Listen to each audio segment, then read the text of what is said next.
Dear viewers, আজ আপনাদের সামনে রাইট ফর্ম অফ ভার্বসের উপর আরেকটি নতুন লেসন নিয়ে হাজির হলাম, যেটি হচ্ছে পাস্ট ইনডিফিনিট, পাস্ট পারফেক্ট এবং পাস্ট কন্ডিশনাল এবং পাস্ট পারফেক্ট কন্ডিশনাল রয়েছে।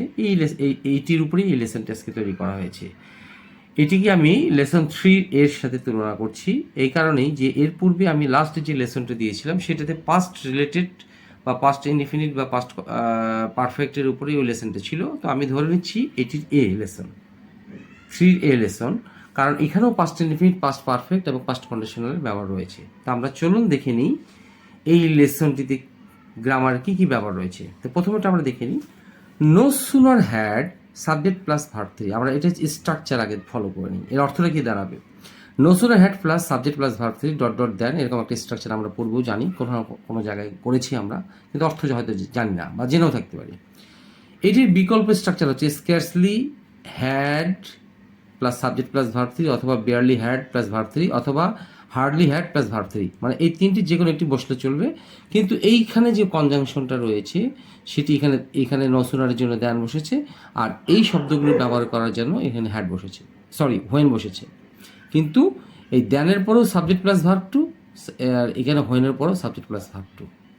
আবার দেখি অ্যাজ সুন অ্যাজ একটা স্ট্রাকচার তৈরি করা হয়েছে, যেটি অ্যাজ সুন অ্যাজ সাবজেক্টের পরে ভার্ব 2, এবং এখানে প্রথম বাক্যের শেষে কমা, দ্বিতীয় হচ্ছে সাবজেক্ট প্লাস ভার্ব 2, মানে দ্বিতীয় বাক্য হবে পাস্ট ইনডিফিনিট। অর্থাৎ আমরা এখানে তিনটা স্ট্রাকচার দেখতে পাচ্ছি। নো সুনার হ্যাড হলে ভার্ব 3, এখানে প্রথম বাক্যের হ্যাডের সাবজেক্টের পর ভার্ব 3, দ্বিতীয় বাক্যে verb 2, scarcely had, barely had বা হার্ডলি হ্যাডের পরেও হবে ভার্ব 3, এবং হোয়েনের পর হবে subject plus verb 2,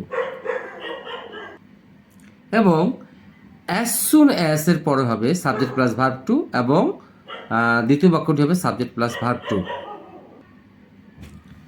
as soon as plus subject plus verb 2 plus দ্বিতীয় বাক্যটা হবে সাবজেক্ট প্লাস ভার্ব 2। এই তিনটি স্ট্রাকচারের অর্থ হবে একই। কেমন? যার অর্থ হবে যেই মাত্র মাঝখানে এটা অর্থ একটা আসবে, আর এই হোয়েন, দেন এবং এই কমার স্থলে অর্থটা হবে সেই মাত্র। অর্থাৎ এরকম অর্থটা হতে পারে যেমনি ডট ডট অমনি। তা আমরা এখানে জাস্ট স্ট্রাকচারটা দেখলাম। আমি এই জায়গাটি হচ্ছে তাদের জন্য যারা ট্রান্সলেশন করতে পছন্দ করে, আর যারা আউড়ে আউড়ে মুখস্থ অথবা জাস্ট কমন পাওয়ার উদ্দেশ্যে করতে চায় তাদের জন্য এটি না, তাদের জন্য এই স্ট্রাকচারটি না। এই স্ট্রাকচারটি এক প্রকার স্পোকেনের জন্যই দেওয়া হচ্ছে এটা এখানে। তো আমরা চলুন দেখে নিই এই স্ট্রাকচার অনুসারে এখানকার ভার্বগুলো আমরা চেঞ্জ করবো। তো আমি এখানে আশা করি আপনারা সহজে বুঝতে পারবেন।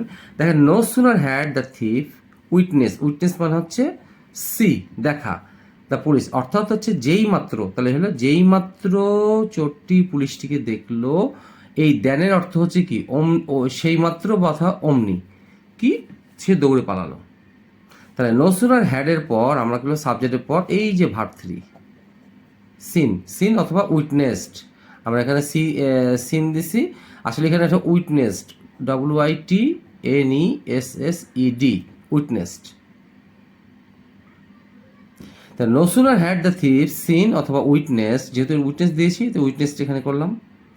The police then he ran, এখানে আবার হয়ে গেল ভার্ব 2। এর অর্থ হলো যেমনি চোরটি পুলিশটিকে দেখলো অমনি সে পালালো। মানে এই দুটোর যে কোনো একটি বাংলা পড়লে আমাদের অর্থটা হয়ে যাবে। তেমনিভাবে আমরা স্কেয়ার্সলি হ্যাড দিয়ে করি, এর অর্থ একই, কিন্তু এখানে হোয়েন বসবে। এই জায়গাটাতে হোয়েন বসবে, স্কেয়ার্সলি হ্যাড, এখানে হোয়েন দিলেও হবে, দেন দিলেও হবে। তো আমি এখানে হোয়েন দিচ্ছি আমি। স্কেয়ার্সলি, বেয়ারলি অথবা হার্ডলি হ্যাড, যে কোনো একটি নিতে হবে। স্কেয়ার্সলি হ্যাড অথবা বেয়ারলি হ্যাড অথবা হার্ডলি হ্যাড।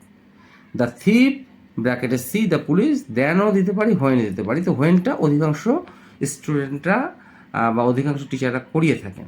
হ্যাঁ, then he ran away, run away. তাহলে আনসারটা কী হবে? Scarcely had, hardly had, barely had the thief seen, এই এখানে দেখেন সিন, অথবা উইটনেসড। ও এখানে যেহেতু সিডি করেছি তাহলে এখানে সিনই হবে, ঠিক আছে। তো scarcely had, hardly had, barely had, hardly had the thief seen the police then, এখানে হোয়েনও করা যেতে পারে, হোয়েন হি র্যান অ্যাওয়ে, এইখানে ভার্ব 2। তাহলে আমরা সহজে এই তিনটি স্ট্রাকচার এই তিনটি স্ট্রাকচারকে আমরা এইভাবে করতে পারি, যার অর্থ হচ্ছে যেই মাত্র সেই মাত্র অথবা যেমনি অমনি। তো আশা করি আপনার এখানে এই লেসনটির এই জায়গাটি আপনারা খুব ভালো করে বুঝতে পেরেছেন। আমি এইটা ট্রান্সলেশন আপনারা যেন করতে পারেন, এরকম বাংলা থেকে ইংরেজি ট্রান্সলেশন করতে পারেন, সেইভাবে জন্য আমি এখানে বোঝানোর চেষ্টা করছি এইভাবে। তো চলুন আমরা পরের পেজে চলে যাই। এখানে দেখতে পাচ্ছি আমরা অ্যাজ ইফ, স্ক্রিনে আমরা দেখতে পাচ্ছি অ্যাজ ইফ, অ্যাজ দো অথবা অ্যাজ ইট ওয়ার, এর যার অর্থ হচ্ছে যেন। আচ্ছা, এখন আমরা এটা কিভাবে করব তা জেনে নিই। অ্যাজ ইফ অ্যাজ দো এর বামের বাক্য আমরা মনে রাখতে হবে, এই যে অ্যাজ ইফ, এটা অ্যাজ ইফের বামের বাক্য যদি প্রেজেন্ট টেন্স হয় তাহলে আমাদের প্রেজেন্ট টেন্স আছে, তাহলে ডানের অ্যাজ ইফের দোয়ের পরের বাক্য, এই পরের বাক্যটা কি হবে, এই পরের বাক্যটা হবে পাস্ট ইনডিফিনিট। আমরা এই শর্তটা পড়ব। আমরা যদি অ্যাজ ইফটাকে ব্র্যাকেট করে ফেলি, অ্যাজ ইফের বামের বাক্য যদি প্রেজেন্ট টেন্স হয়, ডানের বাক্য যদি পাস্ট টেন্স হয়, তাহলে স্ট্রাকচারটা হবে কেমন, পাস্ট ইনডিফিনিটের হবে পাস্ট, এটা হচ্ছে পাস্ট করার সময় হবে আমাদের এই যে ডানের বাক্যটা যখন আমরা করবো পাস্ট ইনডিফিনিট, পাস্ট ইনডিফিনিটের গঠন হচ্ছে ডু ভার্বের জন্য সাবজেক্ট প্লাস ভার্ব টু, সরাসরি ভার্ব হলে ভার্ব টু, আর সাবজেক্ট প্লাস যদি এখানে বি ভার্ব থাকে ব্র্যাকেটে তাহলে সবার সঙ্গে বসবে ওয়ার। এখন আমরা প্রশ্ন হচ্ছে সাবজেক্ট প্লাস ভার্বটা কি, আমরা যদি ডু থাকে ব্র্যাকেটে সেখানে করতে হবে কি, ডু কেটে দিয়ে ডিড করতে হবে, এইটাই হচ্ছে ভার্ব টু, এটা হচ্ছে সরাসরি ক্রিয়া। আর এটা হচ্ছে হওয়া ভার্ব, বি ভার্ব, ওই জন্য সব সাবজেক্টের সঙ্গে ওয়ার বসবে। এখন আরেকটি স্ট্রাকচার, সেটা হলো অ্যাজ ইফ এবং অ্যাজ দো এর বামের বাক্য যদি পাস্ট টেন্স হয়, একটু আগে আমরা দেখলাম যদি এই অ্যাজ ইফের বামে যদি প্রেজেন্ট টেন্স থাকে তার ডানেরটা পাস্ট ইনডিফিনিট হবে। তো পাস্ট ইনডিফিনিট দুইটা স্ট্রাকচার হবে, একটা হচ্ছে ভার্ব টু এর জন্য আর একটা হচ্ছে বি ভার্বের জন্য। আচ্ছা, তো তেমনিভাবে অ্যাজ ইফ অ্যাজ দোর বামের বাক্য, যে আমরা ধরে নিচ্ছি অ্যাজ ইফ এবং অ্যাজ দোর বামের বাক্য যদি পাস্ট হয় তাহলে ডানেরটা হবে পাস্ট পারফেক্ট। এখন পাস্ট পারফেক্টেরও দুটো স্ট্রাকচার রয়েছে, একটা ডু ভার্বের জন্য subject plus had plus verb three বসবে, আর বি ভার্ব হলে হবে, এই বি ভার্ব যদি ব্র্যাকেট থাকে তাহলে হবে সরাসরি হ্যাড বিন সব সাবজেক্টের সাথে। তখন আমরা এক্সাম্পল করে বুঝে নিই। আমি জাস্ট আগে বুঝাইলাম এইভাবে যে অ্যাজ ইফের বামে প্রেজেন্ট টেন্স থাকলে ডানের বাক্যটা হবে পাস্ট ইনডিফিনিট, এই পাস্ট ইনডিফিনিট দুটো স্ট্রাকচার, একটা হচ্ছে ভার্ব ডু ভার্ব, একটা বি ভার্ব। আর অ্যাজ ইফের বামে যদি পাস্ট টেন্স থাকে তাহলে ডানেরটা হবে পাস্ট পারফেক্ট। পাস্ট পারফেক্টের গঠন দুইটা, একটা হচ্ছে ডু ভার্বের জন্য subject plus had plus verb three, আর একটা হচ্ছে সাবজেক্ট বি ভার্বের জন্য হ্যাড বিন। তো এখন এক্সাম্পলটা দেখি। হি টক্স অ্যাজ ইফ, এই অ্যাজ ইফ এবং এই অ্যাজ দের অর্থ হচ্ছে যেন। সে এমনভাবে কথা বলে, হি টু বি অ্যাংরি, এই টু বি ভার্ব ব্র্যাকেটে টু এর কোনো মূল্য নাই, বি, এই বি এর জন্য এখানে past indefinite be verb were চলে আসলো, যেটি আমি উপরে দেখানোর চেষ্টা করেছি একটু আগে। আপনারা দেখেন এই যে be verb equal to were, কারণ প্রথম শর্ত হচ্ছে আমার প্রথম বাক্যটি হচ্ছে অ্যাজ ইফের বামের বাক্যটি হচ্ছে প্রেজেন্ট টেন্স, তাহলে ওয়ার হলো।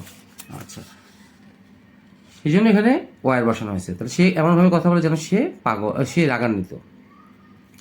হি টক্স অ্যাজ ইফ, যেন সে এমনভাবে কথা বলে, হি নো, দেখেন এটা ডু ভার্ব, তখন এটা আমার কি হয়ে গেল ভার্ব টু। তাহলে he talks as if he knew the matter, সে এমনভাবে কথা বলে সে বিষয়টি জানতো, এরকম অর্থ প্রকাশ করতে এটা।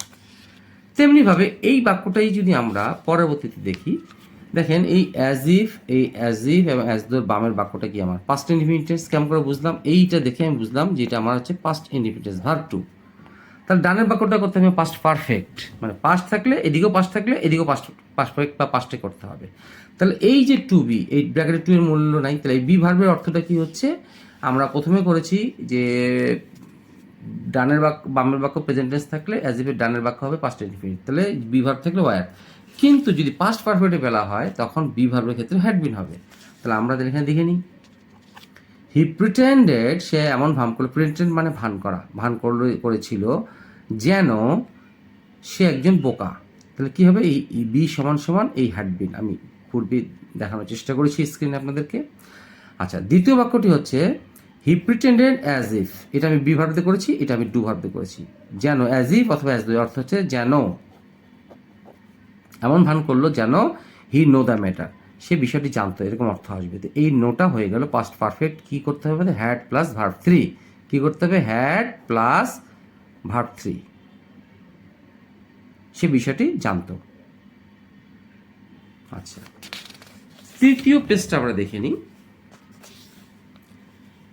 বাক্যের শেষে যদি দিস মর্নিং, দিস নুন, দিস আফটারনুন এরকম দিস শব্দ থাকতে হবে, দিস ইভিনিং, তাহলে বাক্যটি হবে পাস্ট ইনডিফিনিট। তাহলে আমরা আবার রিভাইজ দিই। পাস্ট ইনডিফিনিটের ডু ভার্বের জন্য হবে subject plus verb two, R be ভার্বের ক্ষেত্রে হবে ওয়াজ ওয়ার সাবজেক্ট হিসেবে। প্রত্যেকটা টেন্সে কিন্তু আমরা দুই ধরনের, বিশেষ করে আমি যেহেতু এখানে আলাপ করছি, দুটো ভার্ব কমন পাবো, একটা হচ্ছে ডু ভার্ব, একটা হচ্ছে বি ভার্ব। তাহলে আমাদেরকে দেখতে হবে সরাসরি কী ভাব রয়েছে। He reach home this morning, সে আজ সকালে এসে পৌঁছেছে। সে আজ সকালে বাসায় পৌঁছেছে, এইরকম অর্থ প্রকাশ করলে বুঝতে হবে আমাদের এই বাক্যটা অতীতে হয়ে গেছে, সে আজ সকালে। তার মানে আমি যে যখন কথা বলছি তখন দুপুর হতে পারে, রাত হতে পারে, কিন্তু ঘটনাটা অতীতে। তাহলে এই জায়গাটায় রিচের জায়গা হয়ে গেল রিচড, ভার্ব টু। পরবর্তীতে দেখি I do the work this evening. তাহলে আজ সন্ধ্যায় কাজটা করেছি, তার মানে করা হয়ে গেছিলো। তাহলে এই ডুয়ের জায়গায় কী হলো, ডিড। এই did, verb two, did the work this evening. এখন পরের রুলসটিতে আমি চলে আসি। মনে রাখতে হবে যে এটি আজকের লেসনের জন্য, আজকের লেসনের শেষ স্ট্রাকচার। পাস্ট ইনডিফিনিট এদিকে থাকলে দুটো বাক্য থাকবে, একটি প্রথম বাক্য পাস্ট ইনডিফিনিট থাকলে কমা, দ্বিতীয় বাক্য পাস্ট কন্ডিশনাল। এখন পাস্ট কন্ডিশনালটা আমরা বুঝবো কীভাবে, অর্থ সহকারে তা জেনে নিই। বামের বাক্য এরকম দুটো বাক্য থাকলে, একটা পাস্ট ইনডিফিনিট আর পাস্ট কন্ডিশনাল, আমরা ধরে নিলাম বুঝতেছি না, তারপরে স্ট্রাকচারটা দেখবো। তো এর অর্থটা হবে ইতাম, ইতো, ইতে, ইতেন, এবং ডানের বাক্যটার অর্থ হবে ইতাম, ইতো, ইতে, ইতেন। তো এক্সাম্পল করলে আমরা সহজে বুঝতে পারবো। তা আগে স্ট্রাকচারটা দেখে নিই। দুই ধরনের কিছুক্ষণ পূর্বে আমি আলোচনা করেছি যে সাবজেক্ট প্লাস ভার্ব টু, এটা হচ্ছে ডু ভার্বের জন্য, অথবা যদি ওই বাক্যটাই আবার বি ভার্ব হয় করি তাহলে সাবজেক্ট প্লাস ওয়াজ বা ওয়্যার। এবং এই পাস্ট কন্ডিশনের গঠনটা হবে সাবজেক্ট উড নিতে পারি, কুড নিতে পারি, বা মাইট নিতে পারি, এদের পরে ভার্ব ওয়ান, যার অর্থ হবে বামের অক্ষরটা হবে ইতা, মিত, ইতে, ইতেন, ইতা, মিত, ইতে, ইতেন, দুদিকেই এরকম অর্থ হবে। এবং পাস্ট পারফেক্টটাও যদি আমরা পড়ি, স্ট্রাকচারটা আগে দেখি। পাস্ট পারফেক্টের অর্থ হচ্ছে, একটা হচ্ছে ডু ভার্বের জন্য হ্যাড প্লাস ভার্ব থ্রি, আর বি ভার্বের জন্য হ্যাড বিন, এবং ডানের বাক্যটাও পাস্ট পারফেক্ট কন্ডিশনাল হবে। দেখেন আমরা পাস্ট কন্ডিশনাল শুরু করেছি, subject would, could, might plus verb one, যে কোনো একটি নিতে হবে, হয় এটা বা এটা বা এটা plus verb one.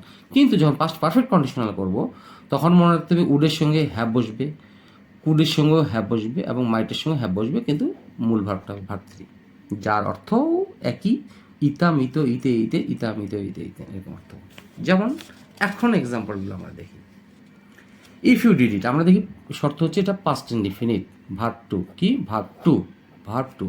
If you did it, তুমি যদি এটা করতে, দেখেন আমি এখানে আবার দেখানোর চেষ্টা করছি, ইতা, মিত, ইতে, তাহলে হলো কি, ইফ ইউ ডিড ইট, তুমি যদি এটা করতে, ইউ ডাই, মানে তুমি মরতে, এরকম একটা অর্থ হবে। তাহলে ইউ ডাইটাকে আমি কি করব, ইফ ইউ ডিড ইট এটা করে ফেললাম আমার verb two. If you did it, you would অথবা কুড অথবা মাইট এর সঙ্গে ডাই অথবা ডাই, যে কোনো একটা নিতে হবে। তার অর্থ যদি তুমি এটা করতে, তুমি মরতে। ইফ আই ওয়াজ অথবা I were in your shoes, এই ইন ইউর শুজ মানে জুতার মধ্যে না, মানে এটার অবস্থা হচ্ছে আমি যদি তোমার জায়গায় হতাম, আমি যদি তোমার জায়গায় হতাম, এটা একটি ফ্রেজ, ইন ইউর শুজ, আমি যদি তোমার জায়গায় থাকতাম, নট হেল্প হিম, আমি তাকে সাহায্য করতাম না। তাহলে কী হবে দেখেন, উডের পর আমরা কি দিলাম, নট নিলাম, উড নট হেল্প হিম, অথবা কুড নট হেল্প হিম, অথবা কুড নট হেল্প হিম, আমি তাকে সাহায্য করতাম না। তাহলে আমি একটা বিভাগ একটা ডু ভার্ব দিয়ে বোঝানোর চেষ্টা করছি। তেমনিভাবে এখন পাস্ট পারফেক্ট কন্ডিশনালে আসি আমরা। ইফ ইউ হ্যাড ডান ইট, যদি তুমি এটা করতে, আমি দেখে বুঝলাম যে এটা পাস্ট পারফেক্ট, তার মানে এইটাও পাস্ট পারফেক্ট করতে হবে। একদিকে পাস্ট পারফেক্ট থাকলে অন্যদিকে পাস্ট পারফেক্ট করতে হবে। তাহলে যদি তুমি এটা করতে, দেখেন তাহলে you would have, could have অথবা মাইট হ্যাভ, আমি এখানে দেখানোর চেষ্টা করেছি, যেমন এই যে উড হ্যাভ, কুড হ্যাভ বা might have plus verb three, যে কোনো একটা নিতে হবে। তাহলে আমি নিয়েছি এখানে কুড হ্যাভ,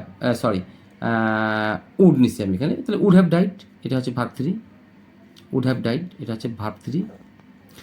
আবার দেখেন এখানে বোঝানোর চেষ্টা করছি বি ভার্ব দিয়ে, if I to be in your shoes, to be মানে এখানে পাস্ট পারফেক্ট বি ভার্ব। কেন বুঝলাম আমি এটা যদি বুঝতে পারবো না যে পাস্ট ইনডিফিনিটিভ বি ভার্ব না পাস্ট পারফেক্ট বি ভার্ব, তখন আমাকে দেখতে হবে এটা কি আছে। তাহলে could have plus verb three আছে, তার মানে এদিকে পাস্ট পারফেক্ট কন্ডিশনাল, এদিকে পাস্ট পারফেক্ট করতে হবে, পাস্ট পারফেক্টের বি ভার্ব।